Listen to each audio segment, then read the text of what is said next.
देखते हैं proxy firewall क्या होता है. So proxy firewall, it is a proxy firewall is again a one kind of internet security process. It is also known as an gateway firewalls. So we can see that what is the exactly proxy firewall is that. In introduction part, you can see that the term proxy firewall and the gateway firewall are used synonymously. यानी हम इसको proxy firewall भी बोल सकते हैं, gateway firewall भी बोल सकते हैं. Already all of you know that what is gateway. Gateway का पर्पस क्या होता है. जैसे इंडिया का भी एक गेटवे होता है, जैसे कि आउटर वर्ल्ड से हम किसी जैसे व्हाट्सएप को अगर आपको प्रोटेक्ट करना है तो आप गेटवे के थ्रू उसको डिसअलाउ कर सकते हो, जिससे कि इंडियन यूजर्स व्हाट्सएप को एक्सेस नहीं कर सकता. So these firewalls helps to maintain the transparency between the requester and the server. Simple is that कि सर्वर एंड रिक्वेस्टर के बीच में जो ट्रांसपेरेंसी है वो इन फायरवॉल के थ्रू प्रोवाइड किया जाता है. The packet filter firewall inspect the header of the packets, so it works at network transport layer, but to do inspections of packets at deeper level for better security, so we need the proxy firewall which works at application layer. So इसका मतलब होता है, देखिए application layer सबसे top में होता है और पैकेट जो होता है वो नेटवर्क लेयर में आता है. तो आप देखिए कि नेटवर्क लेयर से एप्लीकेशन लेयर के बीच में बहुत सारे गैप्स होते हैं. तो इसका मतलब है कि पैकेट्स जो आता है उसके हेडर में हम ये पता कर लेते हैं कि ये पैकेट हमारे रिस्पेक्ट का है या नहीं है. अगर सपोज कर लो उसके डीपर लेवल पे अगर उसका हम इंस्पेक्शन करना चाहते हैं तो फिर हमको एप्लीकेशन लेवल पे चले जाना पड़ेगा, यानी एप्लीकेशन लेयर के लिए उसको प्रोवाइड करना पड़ेगा. सो दैट्स वाई ये जो पर्टिकुलर पॉइंट है वो यही बता रहा है कि हम अगर डीपर लेवल पे चले जाते हैं इंस्पेक्शन करने के लिए, so we need the proxy firewall which works at the application layer, तो जिससे वो बेटर परफॉर्मेंस कर सकता है और उसके डिटेल को हम और अच्छे से चेक कर सकते हैं. सो नेटवर्क लेयर में पैकेट चेकिंग हो सकता है, बट एप्लीकेशन लेयर में उसकी डीप चेकिंग पॉसिबल है, एप्लीकेशन लेवल की चेकिंग पॉसिबल है. So every packets entering your internal network passes through your firewall. तो इसका मतलब है कि जब भी वो आपके नेटवर्क में आएगा तो without the process of firewall it's not possible. तो इसलिए वो इंपॉर्टेंट है कि वो आपके गेटवे फायरवॉल से या प्रॉक्सी फायरवॉल से होते हुए आएगा. The firewall resides as a gateway between the user and the network. So it's also referred to as a gateway firewall. जैसे मैंने बताया दे आर सिनोनिमस, यानी एक दूसरे को हम कुछ भी बोल सकते हैं. द टर्म्स जैसे नीचे लिखा हुआ है, proxy firewall, firewall proxy, gateway firewall, firewall gateway application proxy refers to as the same as proxy firewall. इसको हम सेम एज प्रॉक्सी फायरवॉल के नाम से जानते हैं. हाँ, यहाँ देखिए कि डिफरेंस क्या होता है. What is the difference between the packet filtering and the gateway filtering. यानी गेटवे जो हम फायरवॉल लगाते हैं उसमें क्या होता है. Packet filtering is a different process, यानी ये नेटवर्क लेयर में काम करता है और नेटवर्क लेयर में ही हम अगर बहुत ज्यादा ट्रैफिक हो जाता है तो उसको हम फिल्टर आउट कर सकते हैं, उसको ड्रॉप कर सकते हैं और उसके रिक्वेस्ट को हम ड्रॉप कर सकते हैं. लेकिन जो गेटवे फायरवॉल या प्रॉक्सी फायरवॉल की बात करते हैं तो वो पैकेट्स के साथ साथ इंडिविजुअल एप्लीकेशंस पे भी वो चेक करने की फैसिलिटी प्रोवाइड करता है, यानी डीप चेकिंग भी पॉसिबल होता है. तो वही चीज होता है कि इनके बीच में मेजर डिफरेंस क्या होता है. Sir, the between the two main types of firewalls is that the proxy gateway firewalls understand the application. तो proxy gateway firewalls में हम एप्लीकेशन लेवल पे भी काम कर सकते हैं, यानी वो एप्लीकेशन को भी अंडरस्टैंड कर सकता है कि पर्टिकुलर किस एप्लीकेशन के लिए ये है. तो एप्लीकेशन लेवल पे जाके भी वो इस को फायरवॉल को प्रोवाइड कर सकता है. So being application specific, this can be programmed to allow और disallow the access to a particular service. You can even specify which functions of the application are accessible and which not. तो इसका मतलब है ये application में जाके ये भी चेक कर सकता है कि पर्टिकुलर ये किस पर्टिकुलर फंक्शंस को ज्यादा एक्सेस कर रहा है या किस पर्टिकुलर फंक्शंस में एक्सेस कर रहा है जो कि अलाउ नहीं है लेकिन उसको अलाउ कर रहा है.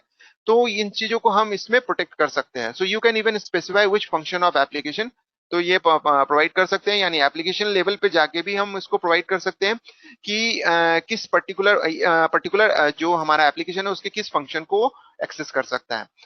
ठीक है, तो एक कंसेप्ट आता है the squid proxy server is the example of this type of firewall. तो यानी स्क्विड प्रॉक्सी, तो इसके बारे में आप देखिएगा, इसमें बहुत इंटरेस्टिंग सा लिखा हुआ है. सो उसमें ये बोला गया है कि if placed at gateway position between internet and internal networks, the access to various sites can be blocked based on the IP address of this internal workstation. यानी स्क्विड प्रॉक्सी में एक ऐसा होता है, इसमें एक फंक्शनैलिटी होता है।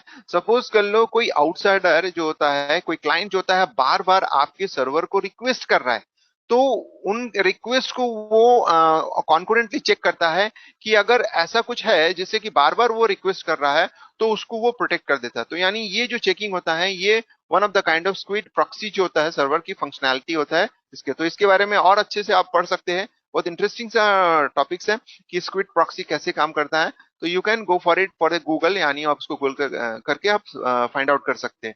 लास्ट में जो लिखा हुआ है, the set of rules which are consulted to allowed और disallowed the HTTP traffics are called access control list.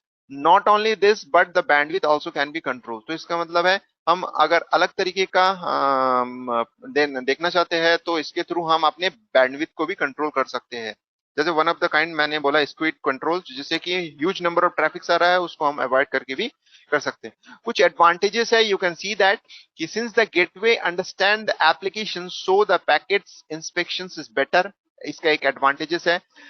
These acts in both directions, यानी ये दोनों डायरेक्शन पे काम करता है, from internal client to the server on the internet and vice versa, यानी फिर सर्वर से क्लाइंट, क्लाइंट से सर्वर। तो means this is also configurable which internet host can send the request to the internal clients। तो इसका मतलब है हम वाइस वर्सा इसको कंट्रोल कर सकते हैं। they act as single point of contact where you can better control access to service of your network and internet. तो इसको सिंगल पॉइंट ऑफ कांटेक्ट इससे बोल रहे हैं क्योंकि फायरवॉल जो एक मीडिएटर की तरह काम करता है, तो वो अपने में ही, यानी एक ही पॉइंट की, यानी वो जो firewall is a single point कहला रहा है, तो वो अपने पॉइंट पे वो बेटर कंट्रोल कर सकता है, यानी उसको बाकी सब लेयर्स की जरूरत नहीं पड़ता, वो अकेले ही इस चीज को प्रोवाइड करता है। तो extensive logs can be collected which helps the network administrator at several levels। तो इसका मतलब है जो सारे इंफॉर्मेशन जो आ रहे हैं उसका एक लॉग रिपोर्ट तैयार होता है और उसके बेस पर एनालिसिस करके फर्दर डिसीजन ले सकता है। Based on the content of the data, some proxy can help to filter the traffic as per your use. यानी ये एडवांटेजेस में वन ऑफ द एडवांटेजेस है कि जो डेटा आ रहा है उसके कंटेंट के बेस पर होता है कुछ जो फिल्टरिंग प्रोसेस हम अप्लाई कर सकते हैं कि रिपीटेटिव अगर आपके पास कोई रिक्वेस्ट आ रहा है तो वो चीज उसको यूज कर सकता है। The network information about internal work station and servers is protected from internet. तो ये वन ऑफ द एडवांटेजेस है। उसके बाद डिसएडवांटेजेस में क्या आता है, the proxy firewall needs to understand the application in detail so to act as a proxy. You need that many proxy server applications as you want the number of services। Second जो लिखा हुआ है, the single point of contact can also act as a single point of failure, so backup servers are also necessary for this. तो इसका मतलब है कि suppose कर लो आपका जो था सिंगल पॉइंट ऑफ कांटेक्ट है, अगर मान लो फेल हो जाता है तो ये सबसे बड़ा ड्रॉबैक है क्योंकि इसका कोई बैकअप नहीं होता है। तो इसीलिए always that should be a backup, यानी जैसे ही अब अगर सपोज कर लो फेल हो जाता है और आप उसके लॉग फाइल को अगर आप डिटेक्ट नहीं कर पाते हैं, तो फिर वापस आपको फिर से नए स्टार्टिंग से स्टार्ट करेगा। तो जिससे कि पॉसिबल है कि हमारे पास जो बैकअप है वो ना होने के कारण से हमको इनिशियल लेवल से फ्रॉम द स्क्रैच को स्टार्ट करना पड़ेगा, जिससे कि हम जो प्रोटेक्शन है उसको फिर इनिशियल लेवल से स्टार्ट करना पड़ेगा। और next is the client also need to be modified. तो if you want them to use the proxy servers, the examples are to use proxy squid server। जैसे मैंने आपको बताया बार बार किसी का रिक्वेस्ट आ रहा है तो उसके इंफॉर्मेशन को हम स्टोर करके रखेंगे, जिससे कि अगर सेम टाइप ऑफ रिक्वेस्ट आ रहा है तो हम बाहर के रिक्वेस्ट को बार बार अपलोड नहीं करेंगे, हम उस रिक्वेस्ट को हमारे पास ऑलरेडी अवेलेबल है उस डेटा को हम रीयूज कर देंगे। So you need to configure client browser. तो वन ऑफ द मैंने आपको बताया था स्क्विड सर्वर, इसके बारे में आप पढ़ेंगे तो बहुत अच्छा से इंटरेस्टिंग से चीजें दी हुई है जिससे आपको पता चलेगा कि स्क्विड सर्वर क्या होता है। यानी ये एक आपके प्रोसेस को फास्ट कर देता है, यानी आपको बार बार रिक्वेस्ट करने की जरूरत नहीं है पेजेस को। अगर सपोज कर लो किसी पेज को अगर आप रिक्वेस्ट करते हो तो वो पेज सर्वर से लेके वापस आने के बजाय वो यहीं से आपके रिक्वेस्ट को प्रोवाइड कर देता है। तो ये स्क्विड सर्वर